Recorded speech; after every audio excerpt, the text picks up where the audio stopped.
So then, did Playmaker survive the attack from the end of last week's episode? Well, yeah, of course he does. I mean, they're not going to stop the duel this early on before the show ends, are they? Hello everyone and welcome to the Anime Zillia. And today we'll be talking about Yu-Gi-Oh! Vrains, episode 119. So we start off with the question that we've all been wondering being answered. And that is, why is I doing this?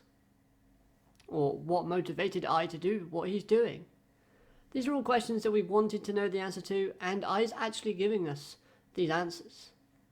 So after the opening sort of finishes, we learn out that, yes, Lightning, good old Lightning, is at it again. She is at the basis of I's sort of turn, and it's not really him as such, it's the simulation that Lightning ran last time. So it turns out that Mr. Smarty Pants Lightning even predicted his own defeat, and planned a message for I to see when he went back to I's lair, Lightning's lair even. And it turned out that if I or Lightning were to have survived the whole Bowman fiasco, then the world would be destroyed. That's right, even I couldn't live alongside humans. Now, this could just be one of Lightning's plans. You know, trick I, make him carry on with his plans, even though Lightning is now dead and gone. But unfortunately not. I reruns the simulation time and time again, changing bits and pieces here and there, and unfortunately he still gets the same results. Those results being destruction of humanity. And honestly, I like the fact that I was skeptical and tried to make sure that it wasn't a prank or that it wasn't just Lightning doing this and manipulating him this way. I like the fact that he even tried to add and take away bits and pieces to kind of make sure that he could do something different. This shows smarts in I's character, and it also shows that he wouldn't just blindly follow a friend. Because, let's be honest, although Lightning is a bit of a douchebag, I does still see him as a friend. So, you know, there's that. Now, throughout this entire scene and story, we have this really good music playing in the background, and this music helps to add to the overall vibe of the story and the emotion that's being shown from I's character. As we know, his sadness from his loss of his friends, the other Ignises, keeps building and is shown in this scene. But he also has fear, and this music helps emphasize that fear because it kind of changes ever so slightly to a kind of an eerie sort of tone in the sort of music that's playing. And what is he fearful of? Well, he's fearful of becoming like Bowman or Lightning. Because he knows that his future is only destruction, and Lightning's future was only destruction, then he feels like he might one day become just like Lightning does. And I do love the fact that this is actually, I don't know if it's implied symbolism, but it kind of is, because you got Lightning being the light Ignis, and then, you know, you can't have light without darkness, and I is for dark Ignis.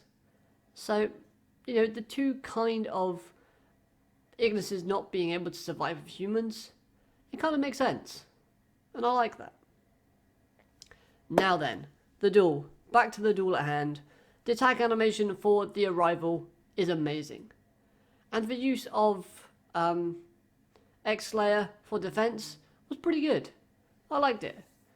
Now, the reveal about the card that Revolver gave to him was in fact Barrel Load Furious Dragon. That's right, one of Revolver's Ace Fusion cards. But what I liked about this is the way that this card was used. We know that Revolver was the most concerned about Judgment Arrows out of the entire cast throughout the whole Bowman and Lightning fiasco. And we get to see Barrel Load Furious Dragon destroy I's copy of Judgment Arrows. And I just thought that this was fitting for the purpose of Barrel Load, because it kind of represents the bond between Revolver and Playmaker, and the fact that Revolver wanted to destroy Judgment Arrows throughout the whole of Season 2, I just thought it was quite fitting. We also get to see Dark Fluid return, and it gets stronger than a rival before being destroyed. Yes, even Dark Fluid couldn't stand up to the might of the Arrival. Just too many effects and too many back and forth and cards being played just makes it kind of redundant, because what happens is, thanks to loads of effects being pulled off, Dark Fluid has to use a counter to negate the effect, which in turn makes Dark Fluid weaker. Because we all know that Dark Fluid gains 2,500 attack for every counter on itself. That's why it was able to get stronger than the Arrival, but alas, it didn't work out. So this duel was full of a lot of effects cancellations, monsters being destroyed and no damage received, and the usual back and forth until the two duelists get low on life points. Now, one criticism I do have of this is we get some shots of Playmaker flying backwards and hitting the floor. But if you look at his character, it doesn't look like he's that beaten up at all. I mean, Revolver, Soulburner, Owie, even I looks more damaged and more worse for wear when they fly off and get hit or they take damage. And Playmaker, like his personality, just looks plain and boring. He has a few scratches, but nothing like you would have seen in the last few episodes with Revolver and Soulburner. So that was a bit disappointing. And could I be right? Could I have called it last week, as I said about them doing a Jaden versus Yubel idea in a way of getting the solution to this duel. And in this episode, I offers Playmaker a chance to become Data and fuse with him. So this is very much like what Jaden does with Yubel by using super polymerization. And honestly, I wouldn't be upset with this. But it kind of does, I don't know why, but my brain, as soon as I think of I and Yusaku constantly fighting each other on the net, for some reason I'm thinking of JoJo's Bizarre Adventure with the whole Dio and the Joestar bloodline, just constantly having that one enemy. And yeah, okay, whatever. Going off topic. Honestly, this could happen. Playmaker isn't the most friendliest of guys and protagonists that we've had, and he's not big on the whole friendship idea. He hasn't really made many friends. Well, kind of has, but if you were to ask him, he probably would say, no, they're not my friends, they're just people that I know. And characters that think Playmaker is their friend, Playmaker probably doesn't feel the same way. And don't forget, I was created from Yusaku during the Lost Instant. So the two do share a lot of similarities, and I is technically a part of Yusaku, so it'd be like him getting something back that he lost after the Lost Instant.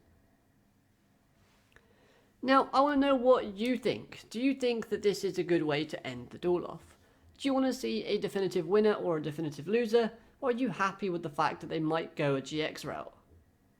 Honestly, I don't mind. I think the GX route would be pretty cool and it makes sense.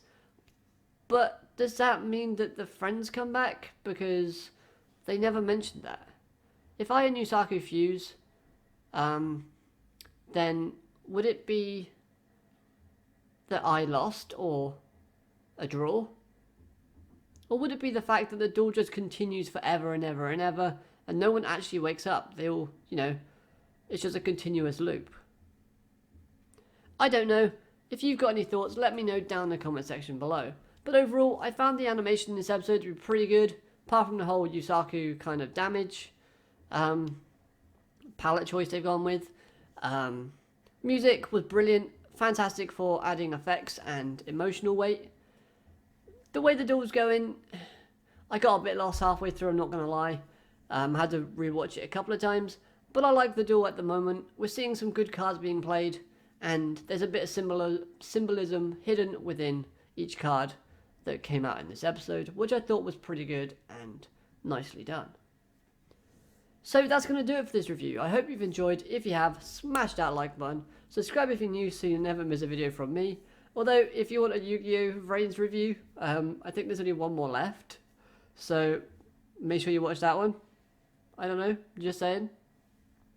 Anyway, I hope you have an amazing day, and I'll catch you in the next one. Bye-bye for now.